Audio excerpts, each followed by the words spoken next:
민수기 8장입니다. 1절 4절. 여기서 왜 갑자기 금등대 사용법이 등장하는 것일까요? 아마도 금등대에 관한 진술은 바로 직전 7장 38절에 나오는 지성소의 속죄소 그룹 사이에 좌정하신 여호와께 대한 진술과 연결되어 있는 것으로 보입니다. 왕으로 좌정해 계신 하나님 왕실에 등잔대 불을 밝혀야 한다는 의미로 보는 것이죠. 또한 회막에서 하나님과의 만남은 성막 조명을 필요로 하죠. 이 등잔대 불은 특별히 앞으로, 즉 전방을 향하여 빛이 비추도록 하는 의도가 있습니다. 그 맞은편에는 떡상이 놓여 있으므로 하나님 임재의 떡상을 환히 비추기 위한 것이 등잔대 1차적인 기능이라고 볼 수 있습니다. 나아가 등잔대는 성막 내부를 밝히 비추면서 꺼지지 않는 하나님 빛을 상징했습니다. 등잔대는 각 부분들을 제조한 뒤에 조립한 것이 아니었습니다. 법궤 위의 속죄소와 마찬가지로 모든 부품들이 한 덩어리를 형성한 일체형 기물이었습니다. 그만큼 등잔대는 뛰어난 조련술, 세공술로 만들어진 정교한 작품이었죠. 밑판에서 올라온 등대의 가운데 줄기에서 양쪽으로 3개씩 가지가 나와 결국 성소를 밝히는 등불은 7개가 켜졌습니다. 7개의 등대 외에 각 분지마다 살구꽃 모양 잔이 장식되어 있었습니다.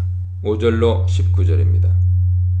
레위인 임직식은 다음과 같은 절차로 진행됩니다. 우선 레위인들을 데려다가 속죄의 물을 뿌립니다. 이 물의 정체에 대해 어떤 사람은 물두멍에서 취한 성수로 보지만 근거는 없죠. 반면에 민수기 19장의 죄를 섞은 물, 즉 부정을 씻어내는 물과는 별개로 임직식을 위해 준비된 정결수라고 보는 사람도 있습니다. 민수기 19장에서 부정을 씻어내는 물의 히브리어는 메니다입니다. 본문은 메하타죠. 이 물은 틀림없이 속죄제의 물과 같은 물이 분명합니다. 19장 9절에서 그 물을 그것은 속죄제 하타트라고 부르고 있기 때문입니다. 이 속죄제의 제물은 특수한 유형의 속죄제라 할 수 있는데요. 주로 집단으로 부정을 탄 사람들, 특히 장례식에 참석한 사람, 사체와 접촉한 사람이나 전쟁터에 나갔다 온 사람들을 위해 사용됩니다. 민수기 19장 31장 보세요. 속죄제 물을 뿌린 다음 레위인들의 몸에 있는 모든 털을 밉니다. 전신의 털을 미는 의례는 회복된 나병 환자의 복귀 의례에서도 요구되었죠. 이러한 전신 면도는 철저한 정결례를 위한 것임이 분명합니다.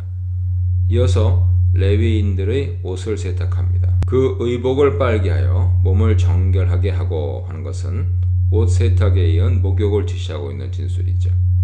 민수기 19장 19절에서도 확인됩니다.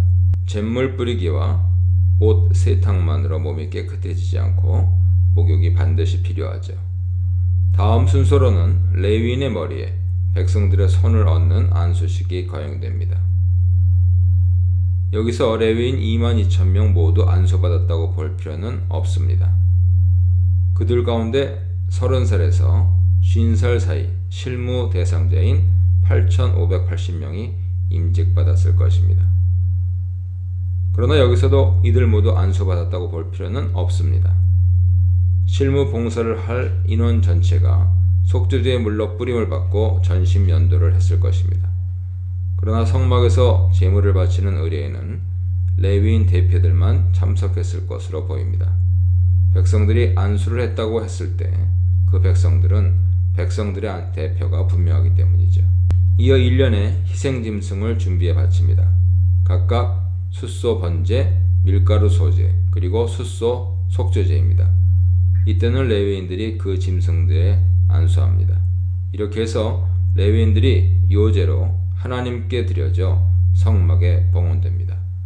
요제는 경우에 따라 제단 앞에서 특정 제물을 제사장들의 손에 올려서 들어 올려 흔드는이라고 번역할 수도 있고요. 들어 올려 하나님께 봉헌하는 행위를 말합니다. 레위인들이 상징적으로 그렇게 성막 봉사를 위해 하나님께 요제 제물로 바쳐집니다. 레위인 임직식은 제사장 임직식과 여러모로 다릅니다.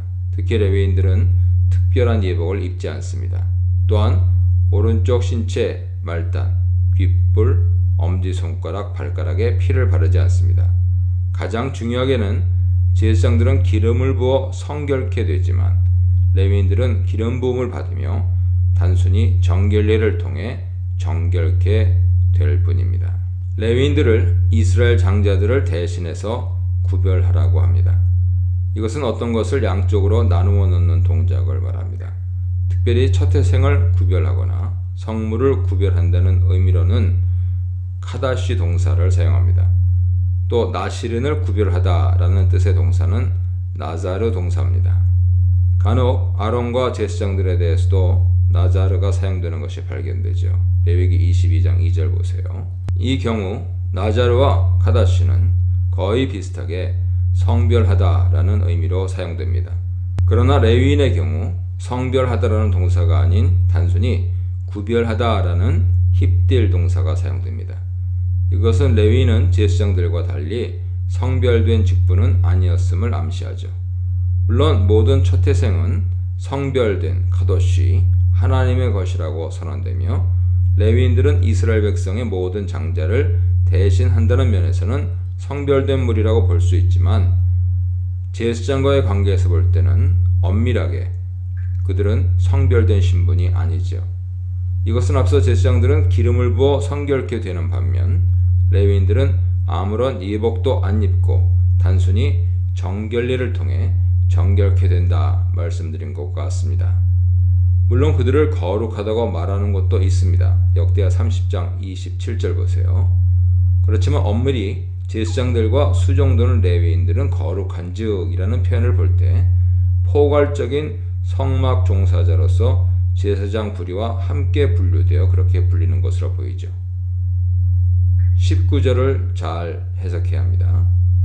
회막에서 이스라엘 자손들을 대신해서 봉사하는 레위인들은 그들을 위해 속죄 행위를 하게 됩니다. 그 결과 이스라엘이 성막에 들어갈 때 아무런 재앙을 입지 않습니다. 이것은 분명히 레위인들의 성소 직무가 위험함을 의미하죠. 성소는 하나님의 거룩한 기운이 감도는 위험한 공간입니다. 그 거룩에 죄를 안고 있는 인간이 불법적으로 무단 접촉하면 인간은 거룩의 타격을 입고 사망에 이를 수 있습니다. 원래 이스라엘의 모든 장자들이 하나님께 봉헌되어 성막을 위해 일을 해야 합니다. 그 일은 언제든 그들에게 치명적인 위험을 초래할 수 있었습니다.